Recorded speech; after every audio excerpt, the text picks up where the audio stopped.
Hello student, मैं Deepika Sarfaraz from Pandit Jawaharlal Nehru कला एवं विज्ञान स्नातकोत्तर महाविद्यालय बेमेतरा में अतिथि सहायक प्राध्यापक के पद में पदस्थ हूँ।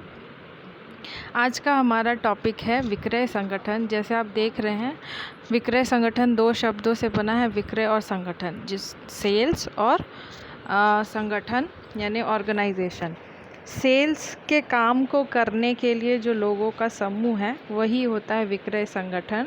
यानी विक्रय क्रिया उद्देश्य या दायित्व की पूर्ति के लिए या निष्पादन के लिए जो व्यक्तियों एवं संसाधनों की जो व्यवस्था की जाती है या फिर समन्वित प्रणाली को हम क्या कहते हैं, विक्रय संगठन कहते हैं।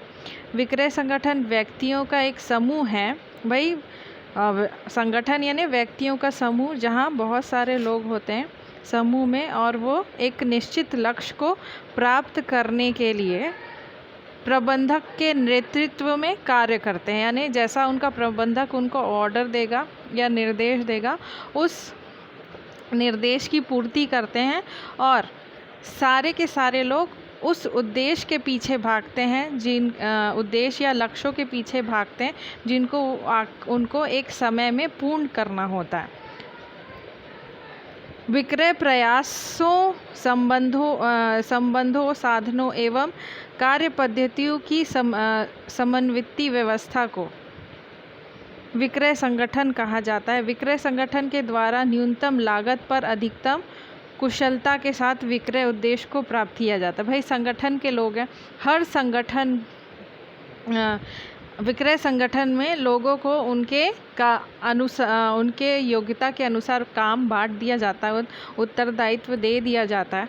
उससे क्या करते हैं वो लोग, न्यूनतम लागत में ज़्यादा से ज़्यादा लाभ कमाना चाहते हैं और उस उद्देश्य की प्राप्ति करना चाहते हैं। भाई संगठन का काम ही होता है कि उद्देश्य को पूर्ण करना, इसलिए लोग एकत्रित होके उस उद्देश्य की पूर्ति बहुत मेहनत करके करते हैं। अकॉर्डिंग टू CL बोलिंग यानी CL बोलिंग के अनुसार उन्होंने क्या कहा है, विक्रय संगठन वह है जिसमें सभी विभाग के कार्य का इस प्रकार आयोजन एवं समन्वय किया जाता है जिससे कि उसकी उत्पादित वस्तुओं को उपभोक्ताओं तक पहुंचाने के लक्ष्य की पूर्ति की जा सके। समस्त प्रयास इस प्रकार से प्रबंधित एवं पर्यवेक्षित किए जाते हैं कि जिससे प्रत्येक कार्य वांछित ढंग से किया जा सके। भाई संगठन में अलग अलग और विभाग होते हैं, उस सभी विभाग के लोग अपना अपना कार्य करते हैं और इस प्रकार से करते हैं कि उनका कोऑर्डिनेशन एक दूसरे के साथ सही बैठना चाहिए। जैसे हमने देखा था सेल्स मैनेजमेंट में, सेल्स मैनेजमेंट एक तरह से उस संस्था का, उस संगठन का एक भाग था, लेकिन संगठन में अलग अलग विभागों का समूह है। वो विभाग एक तरह से मिलके उस काम को करते हैं। ग्रुप ऑफ पर्सन कहते हैं संगठन को, आप जानते ही हैं, लोगों का समूह, यानी उसमें अलग अलग समूह हैं जो मिलकर, मतलब एक समूह एक काम को कर रहा है, दूसरा समूह दूसरे काम को कर रहा है, वो सारे समूह एक दूसरे को मदद भी करते हैं, समन्वय भी बैठाते हैं, यानी कोऑर्डिनेशन में काम करते हैं, जिससे वो अपने लक्ष्य की पूर्ति कर सकते हैं। उनका लक्ष्य क्या है, जो उत्पादित वस्तुओं का उपभोक्ताओं तक पहुँचाना।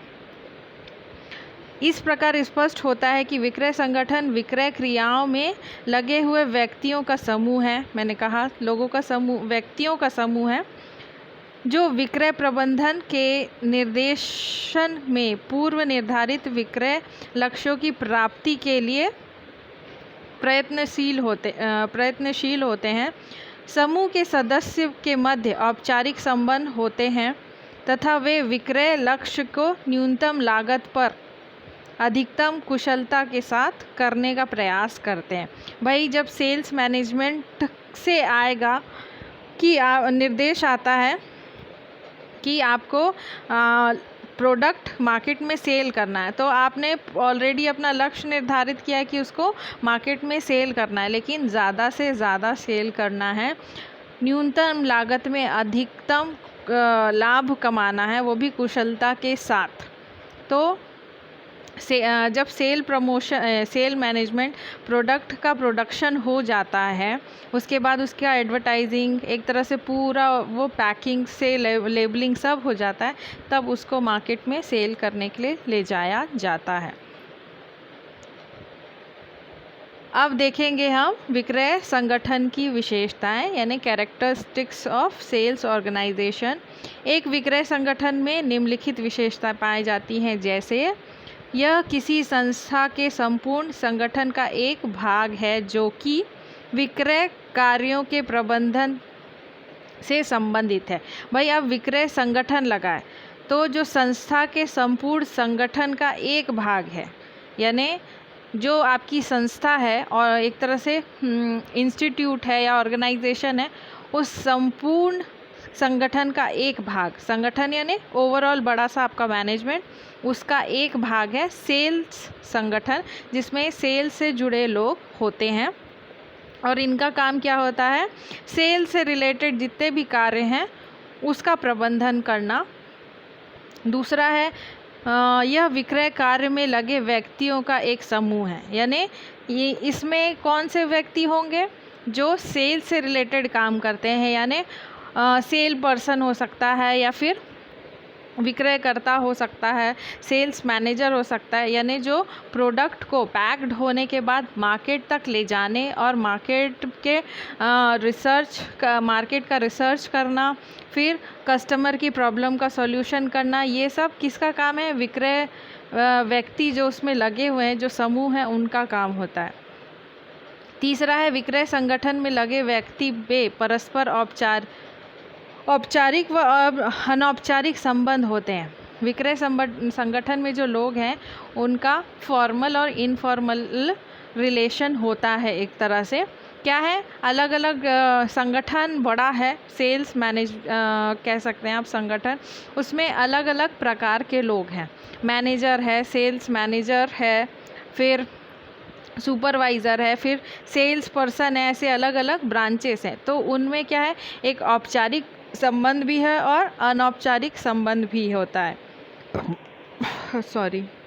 फोर्थ है यह विक्रय से संबंधित लक्ष्यों की पूर्ति हेतु कार्य करता है, यानी जो सेल से रिलेटेड जो भी लक्ष्य है उसको कंप्लीट करने में, उसको की पूर्ति करने में यह कार्य करता है। यानी विक्रय संगठन का काम क्या होगा, विक्रय संबंधी जो भी लक्ष्य है उसको प्राप्त करना। नेक्स्ट है विक्रय संगठन विक्रय प्रबंधक के निर्देशन में कार्य करता है, यानी जो विक्रय संगठन है वो एक तरह से विक्रय मैनेजर होगा, वो जब निर्देश देगा, संगठन का हेड आप कह सकते हो उसको, जब उसको कहेगा कि आपको ये कार्य करना है, तभी विक्रय संगठन यानी विक्रय संगठन के जो अन्य लोग हैं, यानी जब आपको क्या होता है, आपका हेड जब आपको कहेगा तो उस संगठन के अन्य लोग आपके निर्देश को फॉलो करेंगे। अगला है इसमें समान प्रकार की क्रियाओं का समूहीकरण करके विभाग की स्थापना की जाती है। मतलब इसमें जैसे जैसे कार्य हैं उस कार्य के हिसाब से समूह बनाया जाता है और अलग अलग डिपार्टमेंट, मतलब संगठन के अंदर और डिपार्टमेंट होते हैं ना, तो उनके कार्य के अनुसार या फिर उनके क्रियाओं के अनुसार उनका ग्रुप बनता है और उस ग्रुप की स्थापना करते हैं और उसको क्या कहते हैं, विभाग। उस विभाग के अंदर उन लोग वही काम करेंगे जो काम उनको सौंपा गया है। लास्ट है विक्रय कार्यों को कुशलता से पूरा करने हेतु आवश्यक समाधानों का एकत्रीकरण किया जाता है। अब विक्रय कार्य को कुशल बनाने के लिए जो भी आवश्यक साधन है उसको एकत्रित किया जाता है, यानी मार्केट का पूरा रिसर्च एक तरह से आप करेंगे, कंज्यूमर का टेस्ट, मार्केट में क्या कौन सा प्रोडक्ट का ट्रेंड है, किस प्राइस में बिक रहा है, जो परिवर्तन होते हैं मार्केट में, वो सब चीज़ की जानकारी आपको एकत्रित करना है और फिर अपने प्रोडक्ट को उस हिसाब से ज़्यादा सेल करवाना है। कुल मिला के संगठन का काम ये है कि वो समूहों के साथ मिलकर आपके वस्तु को उचित मूल्य पे, उचित जगह पे बेचने का काम करते हैं। Thank you. Be safe, be healthy, and last, sorry for the mistakes.